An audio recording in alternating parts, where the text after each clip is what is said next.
Hello, Jesse Good here, and today we're taking a look at the LEGO Jurassic World T-Rex vs. Dino-Mech battle with 716 pieces, 4 minifigures, 5 dino figures, and it retails for $90 in the United States, where it's releasing August 1st, June 1st around the world. This was sent to me early by LEGO. All opinions in this video are my own. So the dinosaur figure of this set is the T-Rex. Because in the design of this isn't using any new pieces in terms of elements, but it is using some new colors for pieces. So this whole body having the dark tan, the gray, and that dark brown is a new combination that is exclusive to the set. And if you don't know how posable these T-Rexes are, well, the jaw is a separate piece that you could open and close. You can move around the head since it is on its own little mini ball joint, so you get a lot of rotation there. You get some really great poses out of it if you'd like. The design of this with the coloring and everything is fantastic. There's 4 studs on the main body, which the main body has a hole for these 2 arms, which are just using Technic pins to kind of connect to the body. Also, these legs here are using a Technic pin to connect to the body as well, which gets some different poses or whatnot that you could kind of click into pace. And also, this tail right here is a separate piece, and that just kind of connects to the end of the body. And that means you could rotate it and get different poses as well. So in general, the T-Rexes are very posable in the world of LEGO Jurassic. This set includes 4 baby raptors, actually all 4 of Owen's raptors. This is really interesting because all of them are exclusive to this set in this coloring and pattern. And they go with a blue that is different from all the other LEGO blues. You see, the other LEGO blues use kind of like a greenish coloring. This just goes with the dark gray / light gray combination.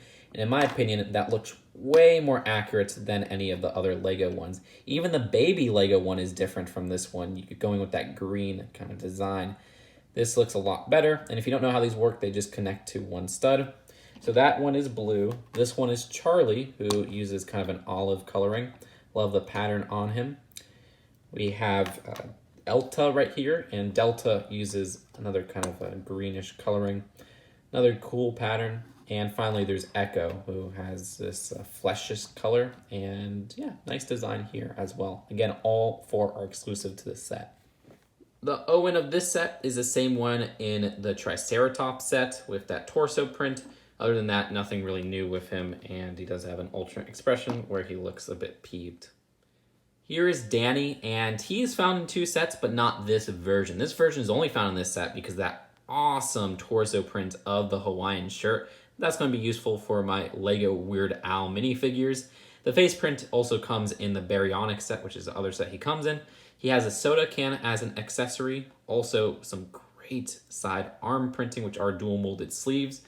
His hairpiece is Finn's hairpiece, and he has a more shocked expression at the back. I love this minifigure. He's probably my favorite of this wave.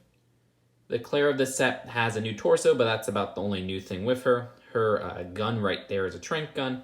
And on the back, some cool torso printing with an alternate face where she looks a bit scared. The last minifigure is Vic, which I wasn't expecting to get another minifigure of him ever, but this is a prequel series after all. His face print is new though, different from the ones that he appeared in 2015. He does have a tranquilizer gun, it seems like, as well. And at the back, there's some extra torso printing, which the torso print's new too, and he has a more angry face. Also, his hairpiece is a different color from the original 2015 version, instead going with a black instead of a dark gray. For the builds, of course, we gotta start with the Dino-Mech. So here's the build for the T-Rex mech. We don't really get much Dino-Mechs in general, so I think that's probably the most interesting aspect of it. Kids are going to love it for sure, and it uses a lot of lime green pieces all around, and it's surprisingly really posable, which I appreciate. So starting with the head, the design of this I actually probably like the most out of this mech build. I really like how it looks with the closed mouth. And the mouth opens and closes very easily. They use those 1x2 grill pieces and also those 1x2 modified plates with the teeth design, the 3 teeth design. It is on a socket joint, so you could get rotation on the side to side and also up and down. The only thing blocking it from a full 360-degree rotation is the tubing on the side. Not a big deal, though, because I don't see why you would really need that. And the tubing adds a more mechanical flair where it connects to the silver dish piece. Another aspect found within this area are the small little arms. Those have a ball joint at the start of the arm build and then at the middle connecting to the hand, which has a stickered sloped piece there. Also, this design uses ice picks as the fingers, which work fine for holding minifigures. I just think it looks a little bit awkward. Like, yeah, I know it's supposed to be a mechanical dinosaur, but when you don't have a minifigure being held, the kind of pick part is a little bit awkward. I don't know. It might just be me, though. And that's identical on the opposite hand as well with another sticker. The top cockpit area opens up pretty easily since it's clipped on. And inside, you have enough space to fit one minifigure. I like the seating they have going on here where they use the gold brick piece in brown, which works as a really just comfy looking seat, surprisingly enough. And there's a printed double cheese slip that isn't anything new, but still adds to just the cockpit design overall. There's lights attached via this clip, which this one was about to fall off, and a little bit more detailing where it meets the head. Moving on from the cockpit to this engine area, I actually quite appreciate the design of the engine with this tubing and just some more kind of mechanical look to the whole build.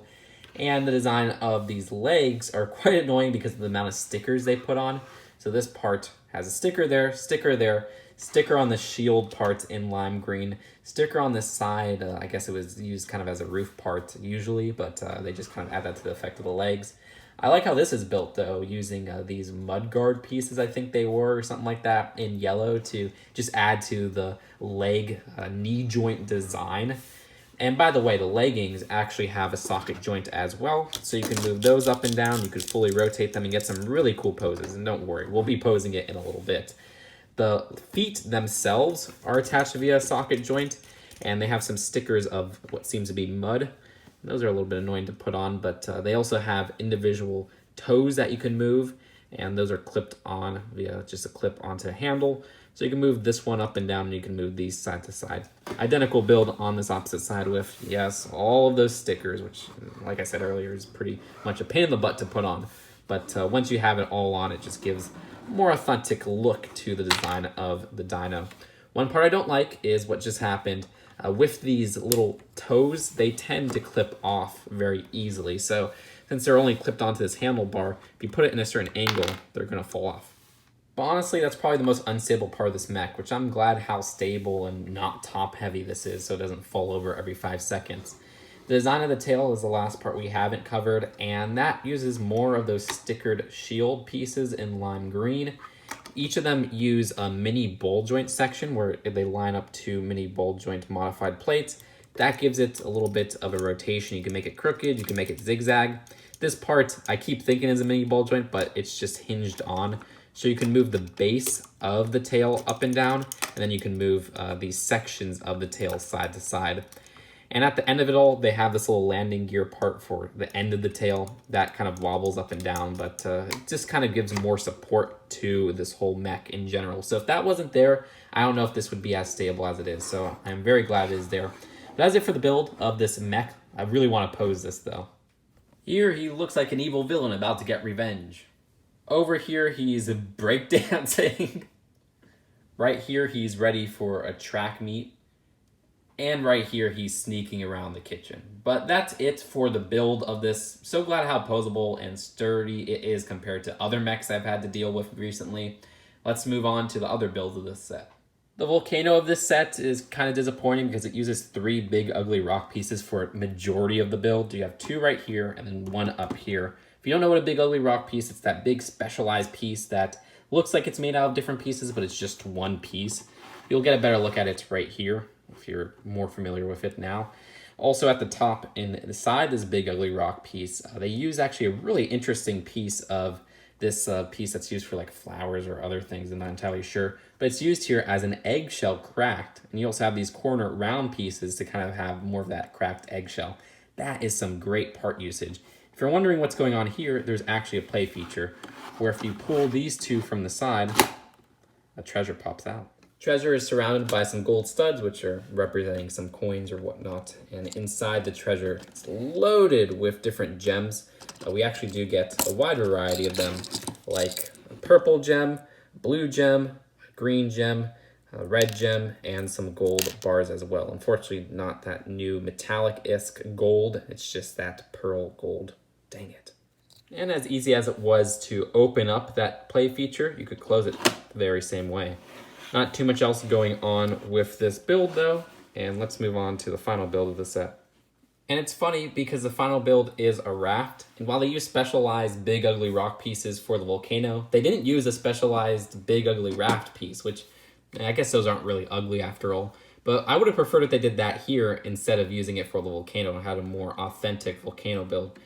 But still, this is a nice build for a raft because, again, it doesn't use that one specialized piece. You have some bumpers at the bottom, but there's enough space to fit all of those baby raptors, which I think is very useful. There's also this little supply crate here, which inside, they're actually stocking some extra stud shooting studs, because at the front, there's 2 stud shooters. Also at the front is a stickered Jurassic World logo.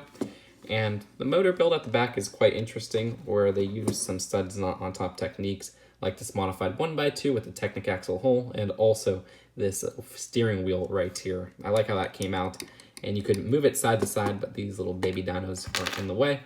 There you go, that's a lot better. And finally at the back, they have a little holder for a walkie-talkie. It's funny because the box of the set uses the old blue design in the corner, while we do have that updated version for the coloring. So this still has that green there. And at the back, just shows more of the play features. Of course, this is a European box, so it has punch holes on an expensive set. There's 2 instructions, which the first booklet actually has an ad of the dinos of this wave and also the sets of this wave. Interestingly enough, it says limited availability. Now keep in mind this is the worldwide set version, or as I refer to it, the European set version. So maybe it's limited available around the world, or it may just be limited available everywhere, maybe a retail exclusive in the United States as well. We'll have to wait and see.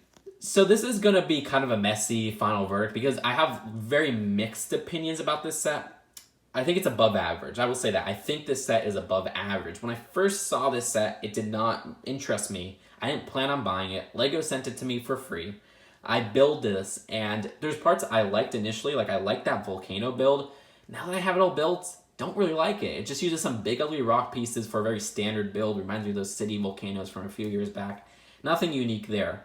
The Dino-Mech, well, I didn't really care for the build initially. I actually appreciate how posable it is and how stable it is as a build. The minifigures, I like that at first. The Danny minifigure I really like. No differences there.